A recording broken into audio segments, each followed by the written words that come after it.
Y continuamos con la serie de prédicas del Evangelio de Juan. Ahora veremos el capítulo 7, los versículos 32 al 36. Los fariseos oyeron que la gente murmuraba estas cosas acerca de él. Entonces los principales sacerdotes y los fariseos enviaron guardias para que lo arrestaran. Pero Jesús dijo: voy a estar con ustedes un poco más de tiempo y luego volveré al que me envió. Ustedes me buscarán, pero no me hallarán. A donde yo voy a estar, ustedes no podrán venir. Luego los judíos dijeron entre sí: ¿y a dónde se irá este que no podemos hallarlo? ¿Acaso se irá a los que andan dispersos entre los griegos para enseñar a los griegos?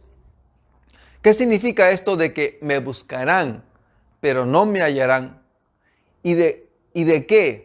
¿A dónde yo voy a estar ustedes no podrán venir? ¿Cuál es tu fuente de información?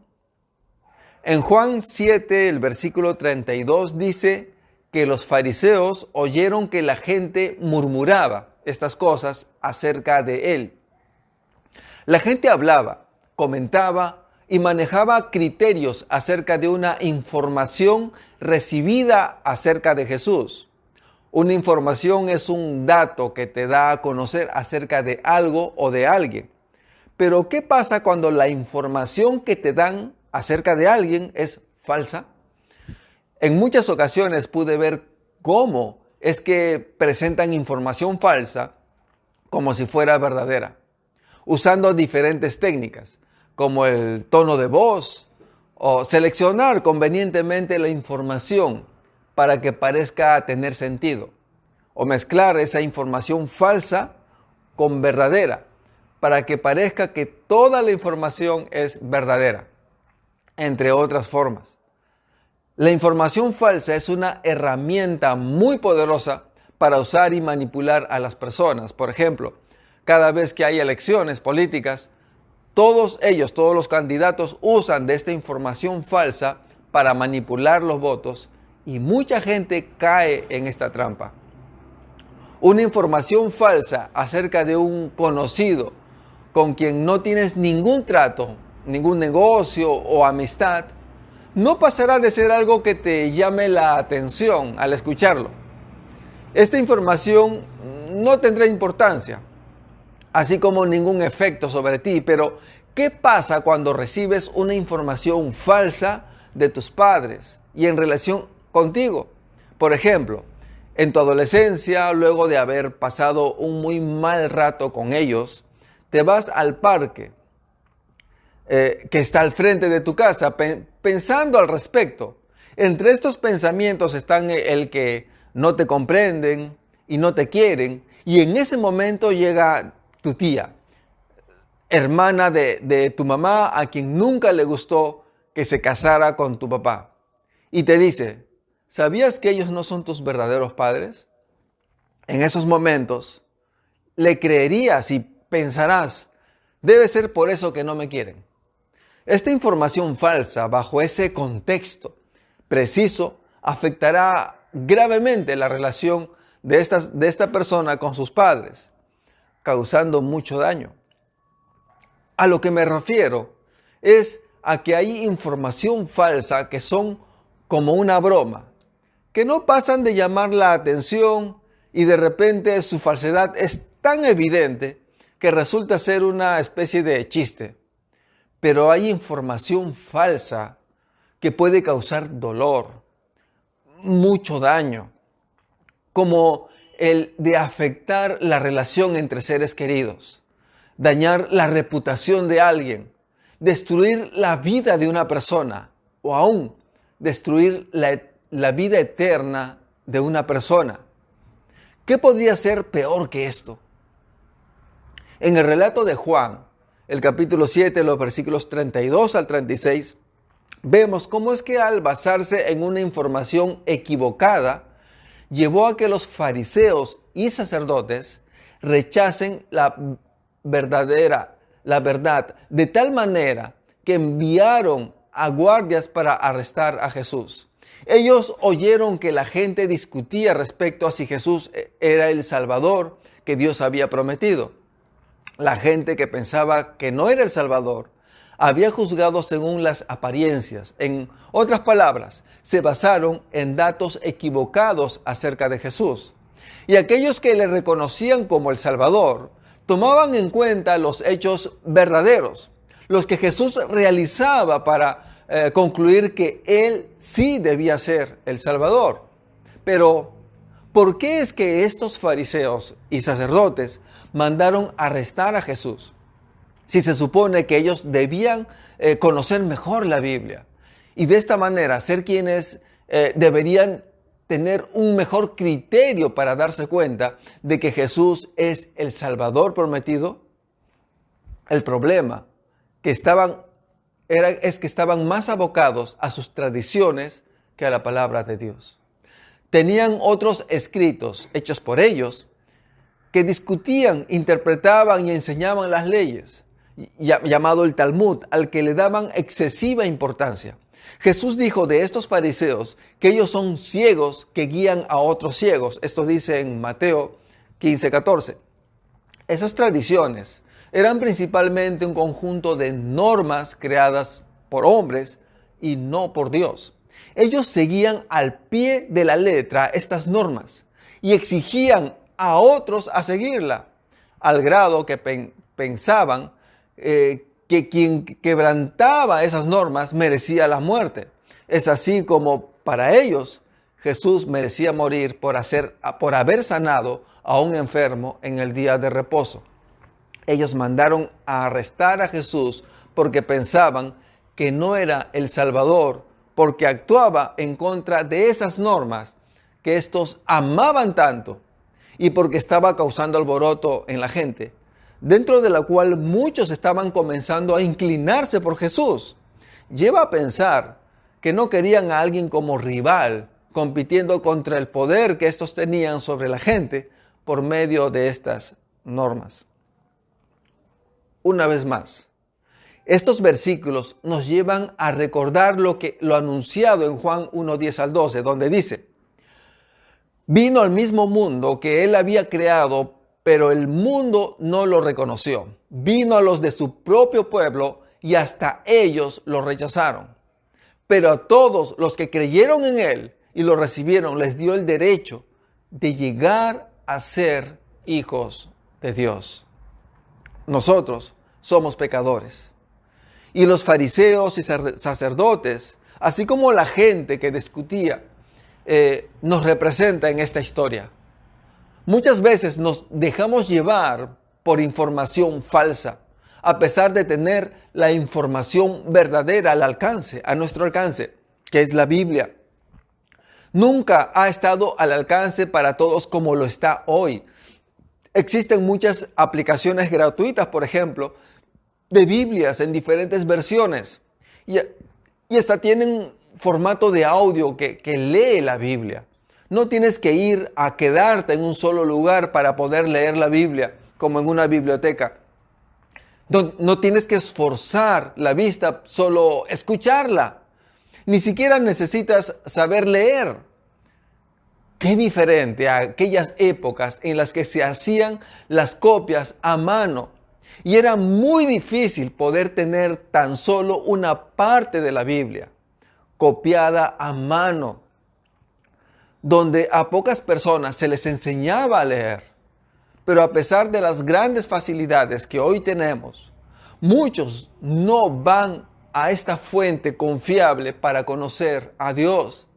Prefieren escuchar a otras personas, a predicadores, a youtubers, hablándoles acerca de lo que a ellos les parece o entienden que es Dios.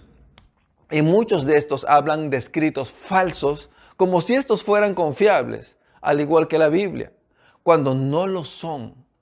Déjame decirte que existen muchos de estos que dicen cosas totalmente equivocadas. No dejemos lo que es más importante en nuestras vidas, como el conocer la verdad de Dios, en manos de desconocidos que solo quieren un like, un visto bueno. Leamos la Biblia para entenderla, aprenderla y así conocer a Dios y a Jesucristo, su Hijo. Conocerles personalmente. Podemos usar los audios, pero es mejor si leemos la Biblia e investigamos en ella para aprender. La información que seguimos es la que está en la Biblia. Esta información nos lleva a que Jesús destaque por sobre todas las cosas en nuestra vida, como nuestro Rey, y que nosotros nos esforcemos en que destaque por sobre todas las cosas en todo lugar en el que estamos. Jesús es el Salvador. Recordemos Juan el capítulo 7, versículo 32, donde dice: los fariseos oyeron que la gente murmuraba estas cosas acerca de él. Entonces, los principales sacerdotes y los fariseos enviaron guardias para que lo arrestaran. En el barrio donde crecí, había una loma, siendo la mayoría de los pobladores de Villa Jardín, el lugar donde crecí, eran católicos. Eligieron ellos a la Virgen de Chapi como su patrona. Y anualmente hacían una fiesta de aniversario, creo que hasta ahora la hacen, alrededor de esta estatua que se encontraba en una parte alta de esta loma. Y al inicio de esta celebración tenían su misa, ellos. El cura empezó a hablar y de manera interesante, comenzó a enseñar que no se debe adorar a las imágenes. Pues cargar a una estatua, prenderle velas, rezarle, es adorarle. Si alguien dice que no lo hace, pero realiza estas cosas, está adorando aunque lo niegue. Está adorando a imágenes. Los presentes que escuchaban a este cura comenzaron a incomodarse mucho y se veía cómo es que varios de estos querían golpear a este cura. Querían desaparecerlo del mapa. Recuerdo que mi mamá tenía aprecio por este cura, por esta enseñanza. Ella aún no era cristiana, pero había leído algo de la Biblia y se daba cuenta de algunas cosas. Recuerdo que ella me dijo, luego de un tiempo, que este cura había sufrido un accidente y había muerto. Los líderes religiosos de los que se habla en Juan 7:32 querían desaparecer del mapa a Jesús, pero lo hacían bajo la premisa de ofender la fe en Dios, defender la fe en Dios. Qué cosa tan contradictoria, ¿verdad? Asimismo, hoy existen muchas personas que afirman hablar en nombre de Dios. Lo que hacen es intentar desaparecer del mapa a Jesús. No presentan a Jesús como el Salvador, como el Rey a quien se le debe seguir y como aquel que da la salvación. Lo cambian por un Dios falso, que debe dar riquezas, por ejemplo, a sus seguidores, o como un hacedor de milagros y nada más, o como un ser inerte en una pintura al que le prenden velas y pasean por las calles. Te pido que investigues en la Biblia, que busques conocer a Jesús en ella, en la palabra de Dios, para conocerle y saber qué es lo que allí dice, de cómo es que se le adora y se le sigue en medio de esta vida. La Biblia nos revela a Dios como aquel que es amor, es cierto, quien entregó a su Hijo Jesucristo para dar vida a todo aquel que cree en Él. Que cree en Él como el Rey Salvador, el Rey de su vida. Pero también dice que a todo aquel que es indiferente a su reinado, a su gobierno, y no recibe su salvación por sus propios pecados, está condenado a vivir eternamente, totalmente separado de Dios. La Biblia nos habla de Dios que hace grandes milagros y que le pidamos para que los haga en nuestras vidas.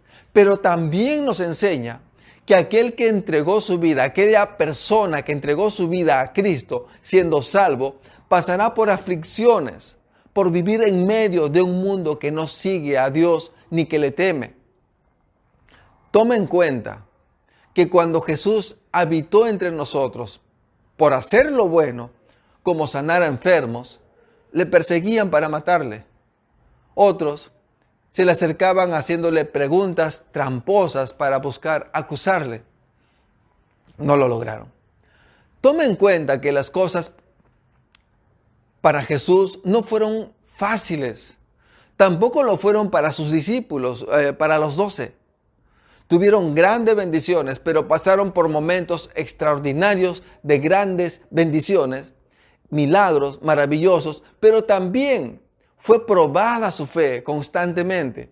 Al conocer la Biblia bajo la dirección del Espíritu Santo, estarás creciendo en tu relación personal con Cristo y sabrás cómo vivir en medio de este mundo que es adverso a la fe en Cristo. Y mejor aún, crecerás en adquirir una forma de ver la vida correctamente. Verás la vida como con un enfoque que cada vez más claro, que mira el panorama completo, no mirando solo este tiempo, esta vida, sino la eternidad, porque es así como vivimos los hijos de Dios, con nuestra mirada fija en Jesús y en la eternidad con Él, con la tremenda fuerza que da esta esperanza de vida eterna en la gloria del Señor. Los fariseos y los sacerdotes y la mitad de Jerusalén querían desaparecer a Jesús. Pero Jesús les dice: voy a estar con ustedes un poco más de tiempo. Estas palabras son maravillosas porque sabemos que se refiere a que Jesús conoce perfectamente los planes del Padre, que Jesús está siguiéndolos con exactitud y que son muy diferentes al de los fariseos, al de los sacerdotes y toda la gente que quería desaparecerle del mapa, porque los planes de Dios son superiores a los nuestros. Jesús seguirá habitando entre nosotros por un tiempo más. Continuará haciendo milagros, continuará anunciando que se arrepientan porque el reino de Dios se ha acercado. Jesús se quedaría un poco más para seguir con el plan de Dios, el Padre, paso a paso hacia la cruz para nuestra salvación. Si tú entregaste tu vida a Cristo y tomaste la firme decisión de seguirle, entonces este plan de salvación es una realidad en tu vida. Jesús habitó entre nosotros durante el tiempo que este plan indicaba y caminó dando cada paso que ese plan indicaba para nuestra salvación. Y nosotros seguimos los pasos de Jesús, no para sacrificarnos, porque este no es el plan, pues el sacrificio de Jesús es único, completo y suficiente para nuestra salvación. No se necesita hacer nada más, pero sí estamos incluidos en este plan como colaboradores. Todo aquel que es salvado por Jesús es incluido en este plan como colaborador. Y nuestra forma de colaborar es hablar a las personas de nuestro alrededor, que están a nuestro alrededor, hablarles de Jesús e invitarles para que se unan a nuestra iglesia, para que juntos crezcamos en conocer al Señor. Entonces, nosotros nunca intentaremos desaparecer a Jesús de nuestras vidas.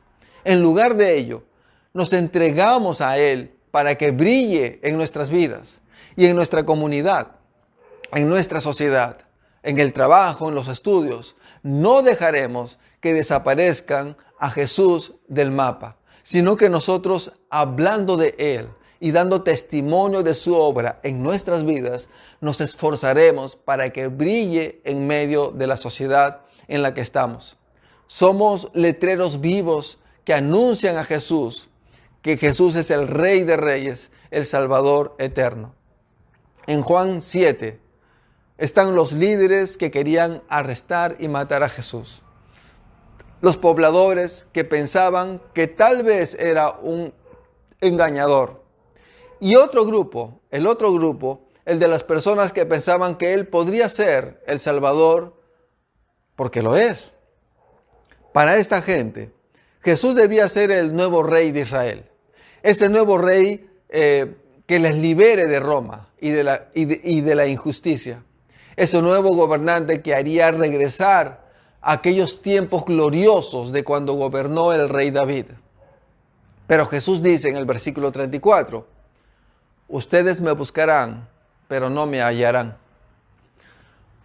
Pues el plan de Dios, el Padre, no era que su Hijo eterno reine por un tiempo, tan solo, ni que salve solo a una nación, a un país, como creía esta gente. El plan de Dios siempre fue que su Hijo tenga un reino eterno y que dé una salvación total a quien reconozca que Jesús es Dios, que es aquel Rey Salvador de su vida, ofrecer esta salvación a toda persona. Jesús, al decirles en el versículo 34, ustedes me buscarán, pero no me hallarán, está haciendo referencia a su resurrección y su ascensión.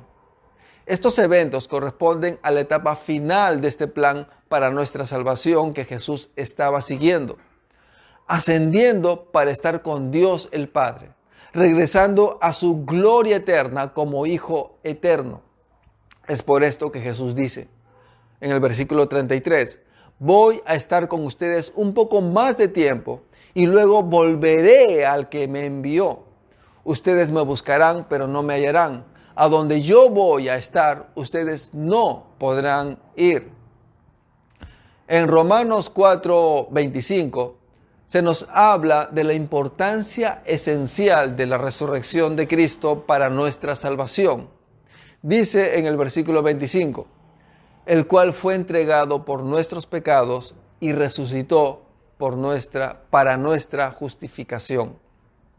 La resurrección de Cristo fue una demostración del poder de Dios el Padre, levantando a Jesús de los muertos. La resurrección es lo que le da sentido a nuestra fe. Pues si Cristo resucitó, los muertos también resucitarán. Y si los muertos resucitan, entonces nos espera una vida eterna en gloria. La resurrección de Cristo es la muestra concreta de que hay vida después de la muerte y que la forma en la que se vivirá eternamente está determinada por Cristo. Si te entregas para vivir bajo su gobierno, porque es tu rey y le reconoces como Salvador, llegará un momento determinado en el que los muertos en Cristo resucitarán. Si tú entregaste tu vida a Cristo y en consecuencia vives para glorificarle, cuando llegue el momento de morir, puedes estar seguro desde ahora que esa experiencia no es el final, porque resucitarás con un cuerpo glorificado, libre totalmente del mal y para la eternidad. Una vida en la que habrá perfecta justicia y no habrá llanto. Esta realidad es la que muestra el sentido que tiene seguir a Cristo, que vale la pena seguirle y vivir a su manera. Como dice en 2 de Corintios capítulo 4, versículo 14. Dice, sabemos que el que resucitó al Señor Jesús, también a nosotros nos resucitará con Él y nos llevará a su presencia juntamente con ustedes. Esta es la verdad de la vida. Ya la conocemos, ya está revelada. Y tú, mi estimado amigo, mi estimada amiga, si crees en Cristo, tendrás esta visión de la vida que se extiende a la eternidad y que sigue el propósito para el cual Dios te creó. Tú, por tu capacidad y esfuerzo, no puedes obtener esta eternidad. Es un regalo que Dios te ofrece por medio de Jesucristo. Es por esto, por lo que es tan importante y esencial creer en el reinado de Jesús y también creer en su salvación. La gran pregunta es, ¿seguirás este propósito eterno creyendo en Jesús o te esforzarás en intentar desaparecer a Jesús del mapa de tu vida? Mi deseo y mi petición es que entregues tu vida a Cristo y sigas el camino de conocerle a través de su palabra, la Biblia, mientras vives en medio de una comunidad como nuestra iglesia, Rocafuerte. Que Jesús resplandezca en tu vida, porque es Dios eterno, Rey de tu vida y Salvador. Que nuestro Señor te bendiga.